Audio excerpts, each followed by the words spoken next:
खुलुमबाय दैमारि बड' निउसनिफ्राय गोजोन फुंबिलिनि बयनिसिमबो गाहाम हामग्लायनायखौ जासिहरनायजों लोगोसे दिनै गोदान भिडिअ लानानै फैलायबाय। नोंथांमोना भिडिअखौ जोबजासिम नायगोन होनना मिजिंथियो। फैदो दानिया खौरांफोरखौ खोनासंदिनि।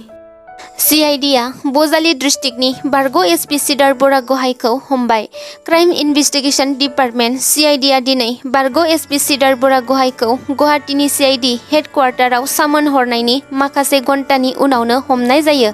मख'नो गोनांदि बिनि सिगां थांनाय सनिबारखालि CIDनि हानजाया बारग' SP गायत्री सनवाल आरो बिथांनि फिसाय बबी सिंह शर्माखौ गुवाहाटीनि थाग्रा खुलिनिफ्राय जाख्ल'नायनि हेंथायै हमनाय जादोंमोन।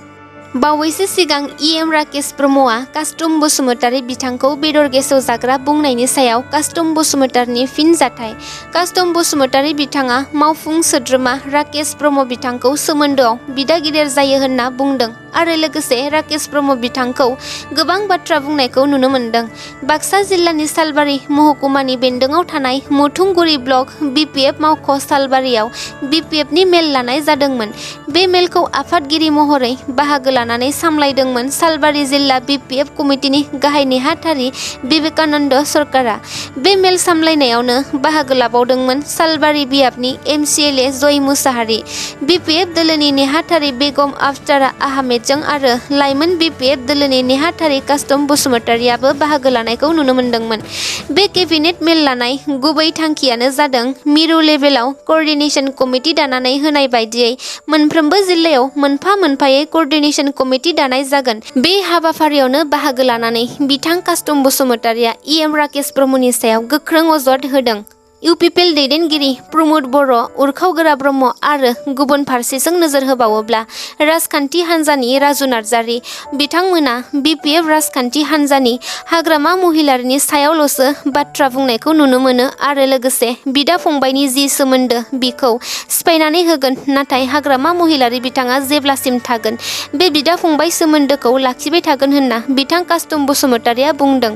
बिथां कास्टम बसुमतारीआ बुंबावदों दि थांनाय 19 बोसोर सोरखार सालायनानै बिथां हाग्रामा महिलारिया बबे फरायसालिमाखौ गायसनदों आरो बबे फरायसालिमाजों लोगोसे बबे जायगायाव मुलुगसोलोंसालि गायसनदों बेफोरखौ रोखा रोखायै फोरमायनानै होदों। नाथाय प्रमद बर'नि दैदेननाय UPPL सोरखारा थांनाय समफोराव जेबो खामानि मावनो हायाखै आरो लाइमोनफोरनो गोबां साख्रि होगोन होनना दासिमबो मावफुंनानै होनो हायाखै। बिथां कास्टम बसुमतारीआ खौरां बिजोङाव UPPL सोरखारनिसिम गोख्रों अजद दिखांनायखौ नुनो मोननाय जादों। हाब्रुनि लामाजों थाबायनायनि गोनांथि गैला। फैगौ नबेम्बर दाननि गेजेरावनो 14 नं चिरां दुवार BTCनि बियाबाव हाब्रु गानानै थाबायनांगौनि लामा थानाय नंलिया होननानै BTRनि रन्जित बसुमतारीआ फोरमायदों। बिथाङा बुंनाय बादिब्ला 14 नं चिरां दुवार गावनि बियाबाव थानाय गासैबो लामाफोरखौ आर्ट फाइलिं आरो सेन्ड ग्रेभेल लोगोसे ब्लक आरो BCDCनि गेजेरजों मावफुंना होगोन होनना खौरां बिजोङाव फोरमायो। आमसु आफादा खौरां बिजोंनि गेजेरजों आसाम सरकारखौ खावलायदों दि रायजोआव बे दुंहाव बोथोरनि समाव मोब्लिब दाननायखौ बन्द खालामनांगौ आरो मोब्लिबनि मासुल बांनायखौबो खम खालामनांगौ होनना।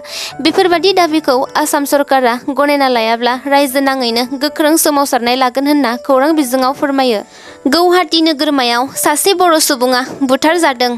हा बायनायनि बेले-बेजे आयदा फोजोबनायनि मुङाव मालिगावनि गसलायाव सासे बर' सेंग्राया बुथारजादों। बुथारजानाय सेंग्राखौ सुदीप बर' होनना मिन्थिनाय जादों। सुबिदार क्लाबनि सानैसो सोद्रोमाफोरा सुदीप बर'जों लोगोसे गोबां सुबुंफोरखौ गाग्लोबदोंमोन। बे गाग्लोबजानाय जोखोम जानाय सुदीप बर'खौ गोब्राब थासारियाव गुवाहाटी मेडिकेल कलेज हस्पिटालाव थिसननाय जादोंमोनब्लाबो फाहामसालियाव जोबथा हां बोयो। मिथिनो मोननाय बादिब्ला हा बायनायनि धोन लेनदेनखौ लानानै क्लाबनि सोद्रोमाफोरजों दान्थे-बिदान्थे सोमजिदोंमोन। बे जाथायनि उनावनो क्लाबनि सा 10 सोद्रोमाफोरखौ जालुकबारि पुलिस बिफाना हमनानै लाङो। दासान्दि BCDCनि मासिगिरि सुक्रजय गयारीनि गाज्रि भिडिअ'आ ससियेल मिडिया एबा खौरां बिजोङाव गोबां गोसारगासिनो दं। बेनि सायाव कक्राझार जिल्लानि गेन्द्राबिल BCDCनि मासिगिरि सुक्रजय गयारी आरो गेन्द्राबिल BCDCनि बिबानगिरिफोरा खौरां बिजोङाव खेंफोरथि होदों। गामिनिफ्राय होखारहरजानाय सफिया बेगम मुंनि सासे आइजोआ फाव फान्दायनानै लांखारना बेबायदि अलखदाव खोख्लैदों सुक्रजय गयारीखौ। जाय भिडिअ'आ ससियेल मिडियायाव गोसारदों बियो माखासे सुबुंनि फाव फान्दायनायसो। बिथांमोना सुक्रजय गयारनिफ्राय 5 लाख रां दाबिदोंमोन। बे दाबिनाय रांखौ मोनिनिनो भाइरेल खालामना होदों होनना खौरां बिजोङाव फोरमायो।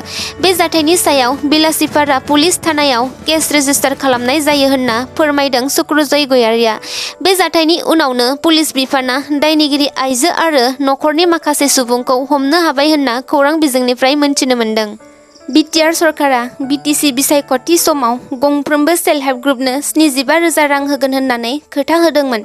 बिनिनो मैया उदालगुरि जिल्लानि सिङाव थानाय खैराबारियाव गिबि खेस्ति महरै 25,000 रांखौ माइनाव सोरां बिखान्थिनि दारै राननानै होनाय जायो।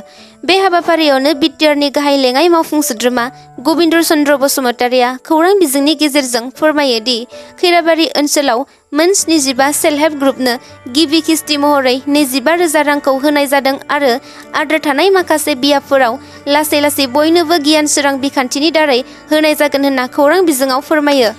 बिटिआरनि हाग्रा आरो हा बिफाननि मानगोनां इएम रनजित बसुमतारिया खौरां बिजोङाव फोरमायदों दि मैदेरनि लामायाव न' लुनाय आरो हाग्राखौ दानस्रिंनानै गुबुन दाबसेखौ फाननानै गुबुन गोदान हाग्रा नांनायनिख्रुइ बारा हाग्रा दाननायनि जाहोनावनो गासैबो हाग्राया जोबस्रिलांनो हमदों आरो बिटिआर हालामा मोनसे दावबायारि जाथावना हालाममोन। नाथाय माखासे गोरोन्थिनि जाहोनावनो बिटिआर हालामनि गासैबो हाग्राफोरा जोबस्रिनो हमदों। बेनिखायनो मैदेरजोंबो गाग्लोबजानानै गोबां सुबुंफोरनि जिउ खहाबो जानो गोनां जादों। बिथां इएम रनजित बसुमतारिया बिटिआर हालामनि हाग्राफोरखौ फोसाबनानै लाखिनो आरो मैदेरनि लामाफोराव न' लुनायखौ बन्द खालामनो नांगौ होनना खौरां बिजोङाव फोरमायनायखौ नुनो मोननाय जादों। दिनैनि खौरांफोरा एसेनोसै। भिडिअखौ नायनानै मोजां मोनदोंब्ला नोंथांमोना अन्नानै लाइक, शेयार, कमेन्ट आरो साबस्क्राइब खालामनानै होदो। गोजोन्थों।